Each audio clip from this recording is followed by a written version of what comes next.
मित्रहो नमस्कार. आपणा सर्वांना सुरुवातीला दिवाळीच्या खूप खूप शुभेच्छा. आपल्या आयुष्यात आर्थिक, सामाजिक आणि सांस्कृतिक असं सर्व प्रकारचे स्तरीय लाभो आणि दिवाळीची प्रकाशमान दिवस आपल्या आयुष्यात वर्षातील 365 दिवस येवोत. या सर्वांना आपला शुभकामना. मित्र, व्हिडिओला सुरुवात करताना आजचा व्हिडिओ अर्थातच आहे तो दिवाळीचा. आपल्या हिंदू संस्कृतीमध्ये अनेक सण जे आहेत त्याच्यापैकी एक महत्त्वाचा आणि मोठा सण म्हणजे दिवाळी. मित्र, तशी दिवाळीला सुरुवात होते ती वसुबारसपासून. परंतु ग्रामीण भागामध्ये किंवा सर्वसामान्यांच्या आयुष्यात दिवाळी पहिल्यांदा जी डोकावते किंवा दिवाळी पहिल्यांदा जी येते ती नरक चतुर्दशी, ज्या दिवशी आपण पहिले अभ्यंग स्नान करतो. त्यामुळे व्हिडिओ आज अपलोड करीत आहे. मित्रहो, दिवाळीचा सण म्हटला की दिवाळीचा सण हा प्रामुख्याने 5 दिवसांमध्ये साजरा होतो. वसुबारसने या दिवाळीची सुरुवात होते, ज्या दिवशी गायीची पूजा करण्याची प्रथा आहे. दुसरा दिवस असतो तो म्हणजे धनत्रयोदशी, ज्या दिवशी नवीन धनाची म्हणजे नवीन धनसंपत्ती जी आपल्या घरात आलेली असते, विशेष करून शेतकऱ्यांच्या घरात, तर त्याची पूजा धनत्रयोदशीला केली जाते. तिसरा दिवस असतो नरक चतुर्दशी, ज्या दिवशी एक प्रतिकात्मक एक फळ आहे, त्याला काटल असं म्हटलं जातं. त्याचं ते कापून त्याची बी जी असते ते आपण सुरुवातीला उटणं वगैरे लावून अभ्यंगस्नान करावं, पहाटे अभ्यंगस्नान करावं आणि त्यानंतर ह्या जो फळाचा तो फळ कापून त्याची जी बी असते ती आपल्या चेहऱ्याला लावावी आणि मग त्यानंतर देवपूजा करून म्हणजे फराळ जो असतो तो ग्रहण करावा, असा सण असतो. याला नरक चतुर्दशी आपण म्हणतो. तिसरा सण जो आहे तो बलिप्रतिपदेचा आहे. बलिप्रतिपदा अर्थात दिवाळी पाडवा हा सुद्धा एक दिवाळीतील महत्त्वाचा दिवस आहे. 3.5 मुहूर्त जे आपण मानतो त्याच्यापैकी हा एक पूर्ण मुहूर्त आहे. लक्ष्मीपूजन झाल्यानंतर येणाऱ्या कार्तिक शुद्ध प्रतिपदेला बलिप्रतिपदा असे म्हणतात, अर्थातच दिवाळी पाडवा. अलीकडच्या काही वर्षांमध्ये जर अभ्यास केला तर दिवाळी पाडवा हा एक नवरा बायकोंचाही सण झालेला आहे, ज्या दिवशी बायको नवऱ्याला ओवाळते आणि नवरा तिला काही ओवाळणी घालतो. सोने खरेदी आणि व्यापाऱ्यांसाठी हा एक दिवस म्हणजे नवीन वर्ष मानला जातो. दानशूर राजा बळी याची प्रतिमा काढत त्याची पूजा करण्याची पद्धत या दिवशी आहे. त्याची पूजा करत बळीचं राज्य येवो अशी कामना या बळीराजाकडे केली जाते. व्यापाऱ्यांसाठी सुद्धा हा एक दिवस अत्यंत महत्त्वाचा असतो, कारण आर्थिक वर्षाची सुरुवात या दिवशी केली जाते. आर्थिक वर्ष म्हणजे आपण जे शासकीय आर्थिक वर्ष म्हणतो तसं नव्हे. जे जुने जाणते व्यापारी आहेत ते या दिवसापासून आपलं आर्थिक वर्ष सुरू करतात. त्यामुळे नव्या चोपड्या आणि वह्यांचं या दिवशी पूजन केलं जातं. नवदाम्पत्यासाठी सुद्धा हा दिवस एक फार महत्त्वाचा असतो, कारण या दिवशी पत्नी पतीला उटणं लावून आंघोळ घालते आणि पती तिला भेटवस्तू देतो. या दिवसाला दिवाळ सण असं सुद्धा म्हणतात. पहिली दिवाळी त्यामुळेच या नवदंपत्यासाठी खास असते. त्यानंतर एक महत्त्वाचा सण येतो तो बहीण भावांचा. बहीण आणि भावांच्या नात्याचे बंध जोपासणारा सण म्हणजे भाऊबीज. दिवाळीची सांगता या दिवसाने होते.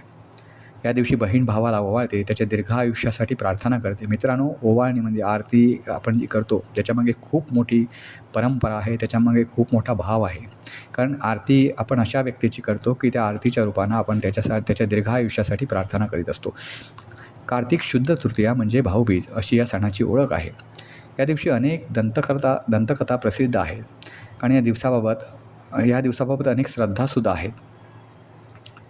या दिवशी स्त्रियांमध्ये देवीत्व जागृत होतं असं म्हटलं जातं आणि या दिवशी बहिणीच्या सानिध्यात राहिल्यामुळे आणि तिच्या हातचे पदार्थ खाल्ल्यामुळे भावाला चांगला लाभ होतो, सौभाग्य लाभतं असं म्हटलं जातं.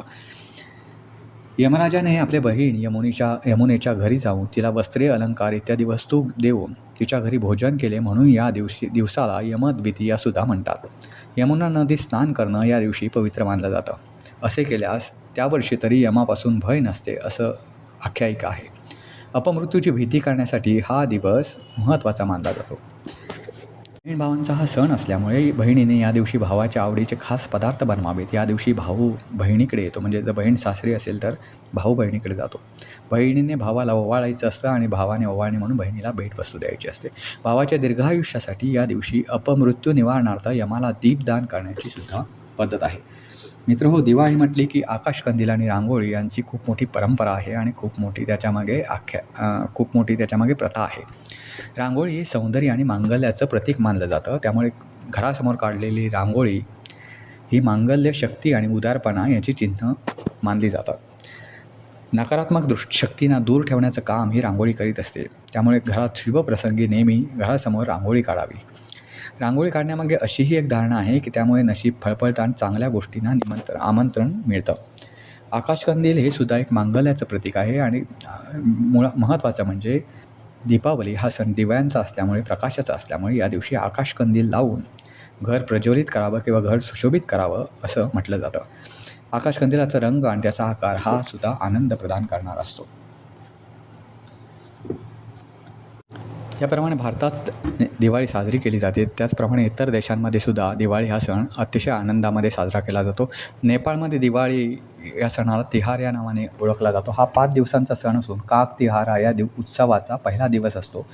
यामध्ये कावळ्यांना खायला घालतात आणि दुसऱ्या दिवशी कुकुर तिहार किंवा कुकुर पूजा असते. या दिवशी कुत्र्यांना पुष्पहार आणि तिलक लावून पूजन केले जाते. त्यांना त्या दिवशीचे आवडीचं जेवण केलं जातं आणि तिसऱ्या दिवशी दिवसभर गायपूजा उत्सव साजरा केला जातो.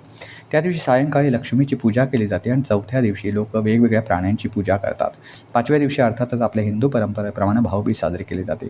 थायलंडमध्ये सुद्धा या दिवशी या सणाचं नाव लॉय कॅथ्रॉग असं आहे. या दिवशी केळीच्या पानांपासून दिवे बनवले जातात आणि रात्रीच्या वेळी हे दिवे पेटवून पैशांसह दिवे आणि अगरबत्ती नदीत सोडली जातात. श्रीलंका, सिंगापूर, फिजी अशा देशांमध्ये सुद्धा हा सण उत्साहात साजरा केला जातो. श्रीलंकेमध्ये मातीचे दिवे आणि लाईट्स लावून घर सजवले जाते. श्रीलंकेत तामिळ लोकांचं वास्तव्य जास्त प्रमाणात असल्यामुळे इथे दीपावली सण साजरा केला जातो. पहाटे लवकर स्नान करून तेल लावून स्नान केलं जातं आणि नवीन कपडे घालून देवताची पोसई म्हणजे पूजा केली जाते. सिंगापूरमध्ये दिवाळीला सरकारी सुट्टी असते. दिवाळीनिमित्त अनेक सांस्कृतिक कार्यक्रम आयोजित केले जातात. सिंगापूरमधील हिंदू धर्मीय सौर कॅलेंडरच्या 7व्या महिन्यात दिवाळी साजरी करतात. हिंदू धर्माचे लोक या दिवशी मंदिरात जाऊन उत्सव साजरा करतात. तर फिजीमध्ये दिवाळी हा सण एक मोठा सण मानला जातो. या ठिकाणी मोठ्या संख्येने हिंदू लोक असल्यामुळे या ठिकाणी हा दिवाळी सण मोठा उत्सवात साजरा केला जातो. हिंदूच नव्हे तर इतर धर्माचे लोकही या उत्सवात सहभागी होतात. फिजीमध्ये दिवाळीला सार्वजनिक सुट्टी असते आणि शाळांमध्ये विविध स्पर्धांचं आयोजन केलं जातं.